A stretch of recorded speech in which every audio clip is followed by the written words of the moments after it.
La seconde structure de boucle que propose JavaScript, c'est la structure while.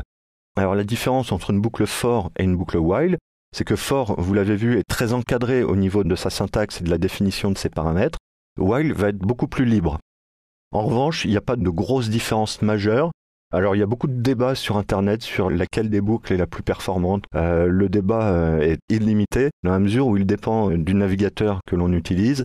Et même au-delà de ça, il dépend de la version du navigateur que l'on utilise. Mais globalement, on fait la même chose avec une boucle for qu'avec une boucle while. En général, c'est quand on commence à prendre de l'assurance avec JavaScript et qu'on commence à mieux percevoir et comprendre le fonctionnement de JavaScript, on commence à utiliser de façon plus soutenue les boucles while.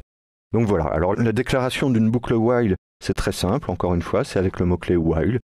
Alors while prendra un seul paramètre qui sera le paramètre de condition de sortie de la boucle. Donc par exemple, ici je vais mettre i inférieur à 5 et le bloc d'instruction à exécuter à chaque itération de la boucle. Donc vous voyez que là, il n'y a eu ni initialisation ni incrémentation, c'est-à-dire que ces deux paramètres, c'est moi qui vais devoir les gérer. Et donc en particulier ici, l'initialisation de la boucle, donc var i. Alors là, je ne peux plus mettre juste var i, il va falloir bien que j'initialise ma boucle, donc var i est égal à 0. While i est strictement inférieur à 5, alerte i. Et donc quand je vous disais qu'il est très facile de rentrer dans une boucle infinie, là si je me contente de cette syntaxe-là, je vais rentrer dans une boucle infinie parce que la valeur de i ne change jamais. Donc il faut bien penser à prévoir une condition de sortie de la boucle, i++.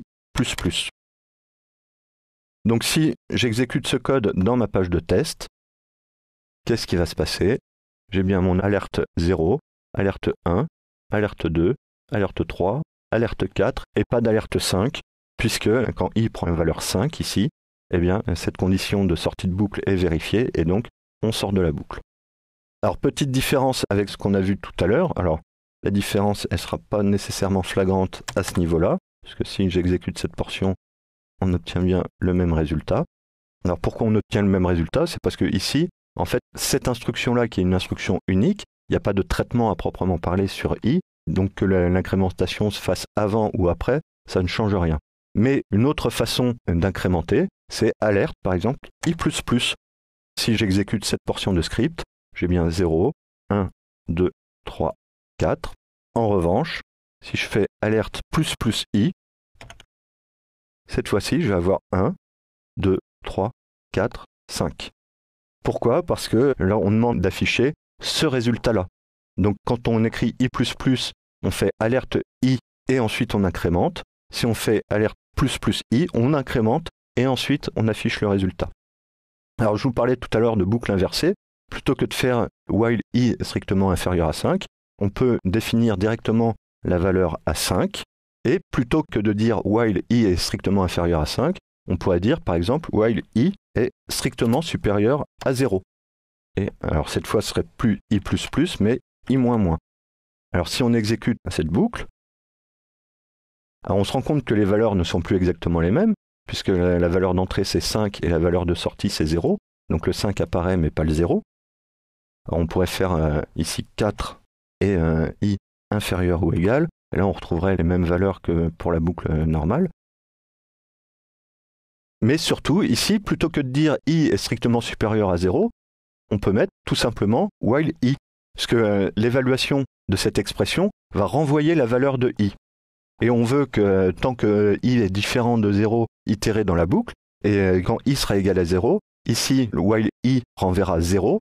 0, je vous rappelle, est une valeur qu'on appelle une falsy value, donc une valeur qui est un faux.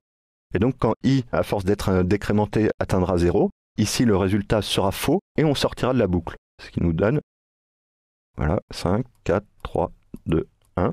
Et on sort de la boucle, on n'est pas entré dans une boucle infinie.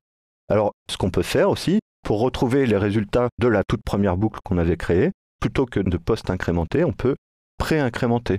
Donc là on retrouve bien 4, 3, 2, 1, 0. Et de la même manière, plutôt que de faire l'incrémentation ici, on peut la faire directement ici. Et voilà, et on obtient les mêmes valeurs. Voilà, donc vous voyez, la boucle while permet de faire de gros raccourcis dans l'écriture, mais elle est malgré tout relativement piégeuse, puisque si on oublie de mettre à jour la variable que l'on va tester, Dans ce cas-là, on va rapidement tomber dans des boucles infinies, mais c'est pas toujours très simple à déboguer et c'est jamais agréable de tomber dans une boucle infinie. Donc voilà pour la boucle while.